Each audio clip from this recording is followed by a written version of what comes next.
So it's always a good practice when you're talking on a difficult and depressing topic, really, to start with some big disclaimers. So let me start with mine. What I will say today is not the official policy of my employer, the US Department of Defense and the US government. I do not know if that reassured you a bit, perhaps not, but I tried. So I frame my talk on a question, and that is the question of what drives a brutal and senseless conflict like the one in Ukraine. If you struggled with this question, you're in good company because the rest of the world has really struggled a lot with it. And the logic of that and the reason for that is really simple. It's because it doesn't make no sense.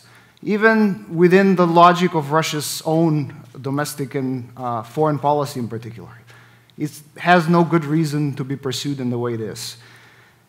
The conflict made NATO stronger and more unified than before, the chief boogeyman of the Kremlin, and it's getting closer to Russia's borders more than ever.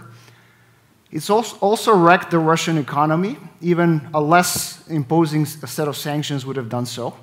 And even if the invasion went swimmingly well, as originally planned, it would have pushed the Ukrainian population further from the global reach of Russia and for Russia's orbit.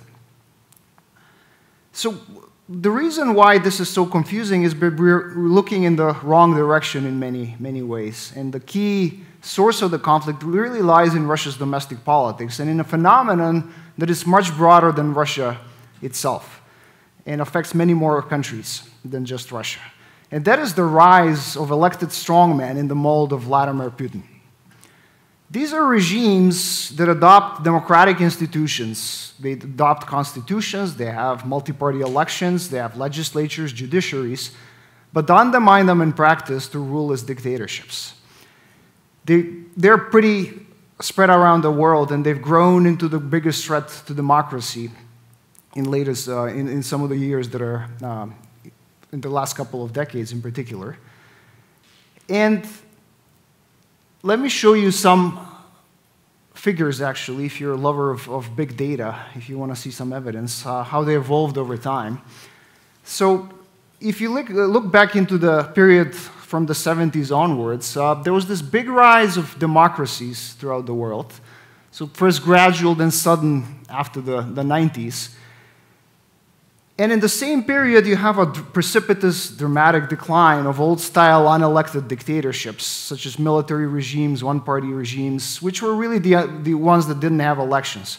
So the only type of dictatorship that competes with democracies is electoral autocracies.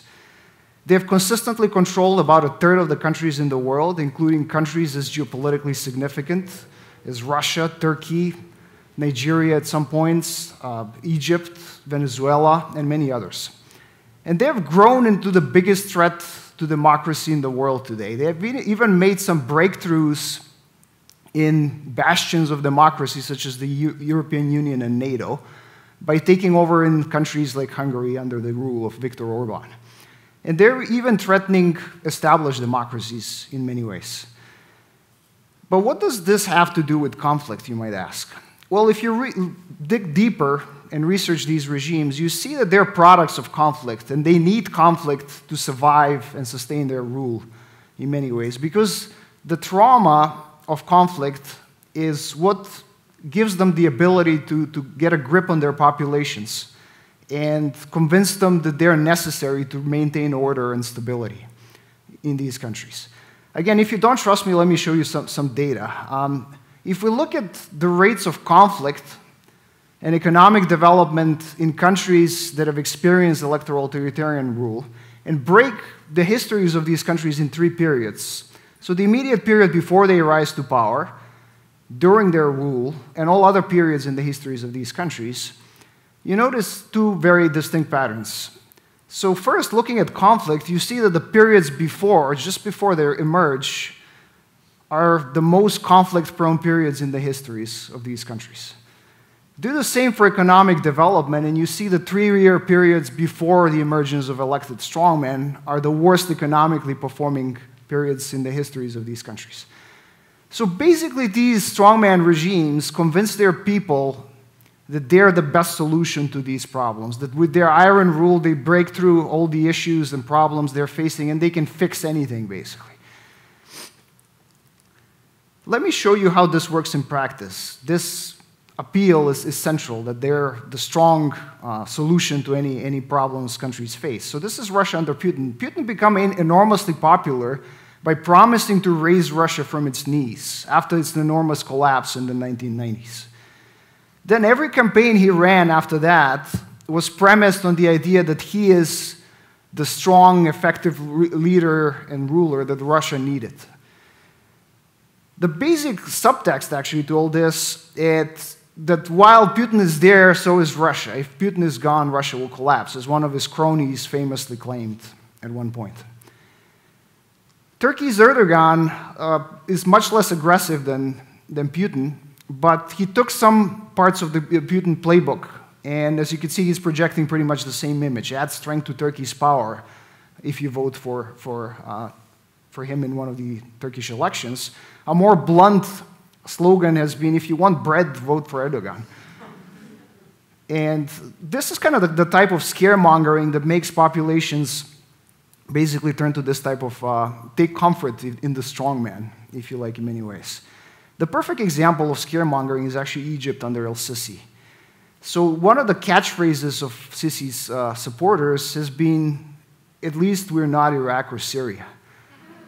Well, that's a very low bar. And if you make people believe that, you can convince them to stick with you, and you can get away with a lot of mischief, corruption, bad governance, you name it. Let me show you how this worked in practice in the Russian case, how people got convinced to vote for Putin through stoking these fears in elections. So I'm going to show you popular support for Putin's re-election.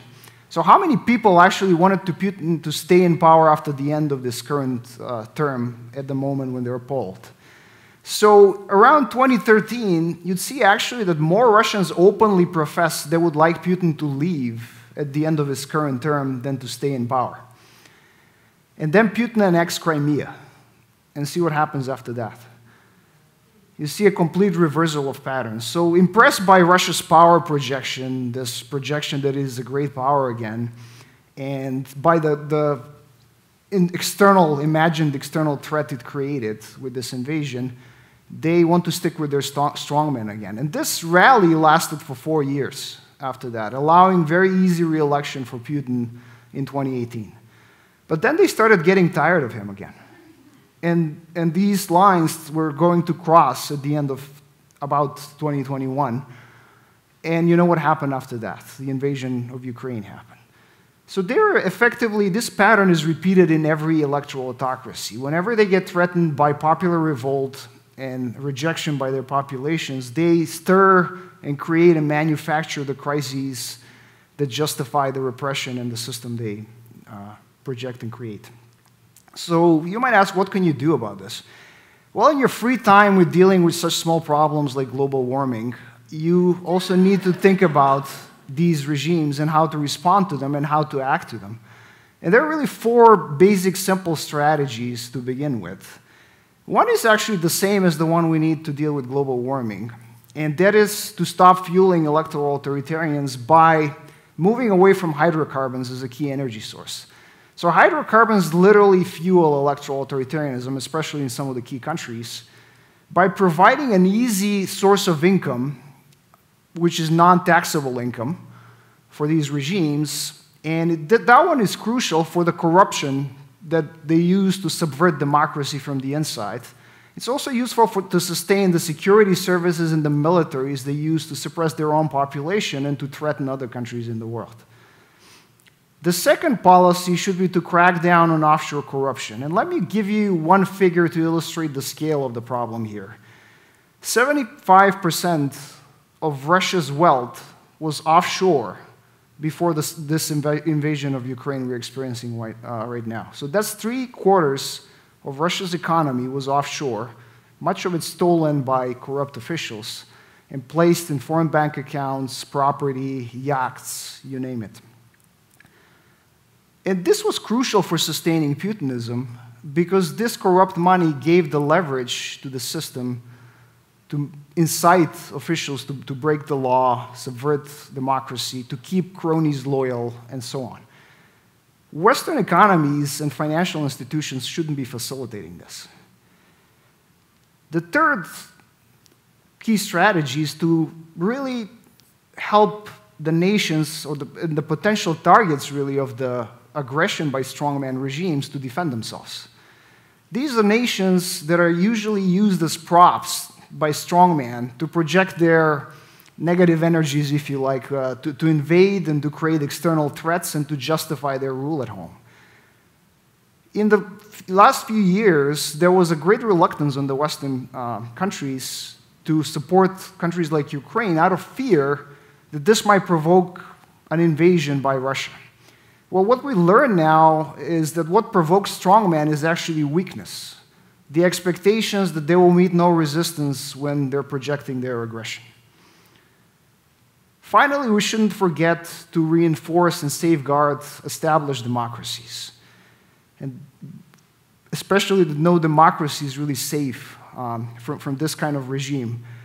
One, safeguarding and nourishing all democracies is really, and their health is really what motivates people in other countries to dream of better lives in their own country, to rise up against regimes like these strongman regimes that I talked about, and to resist them.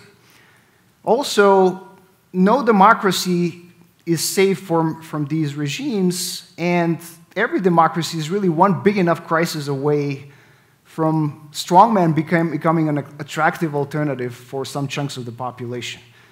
So what we should do is really nourish our democracies, resolve the crises that they're facing, first of all, and also strengthen the institutions that serve as key roadblocks for strongmen.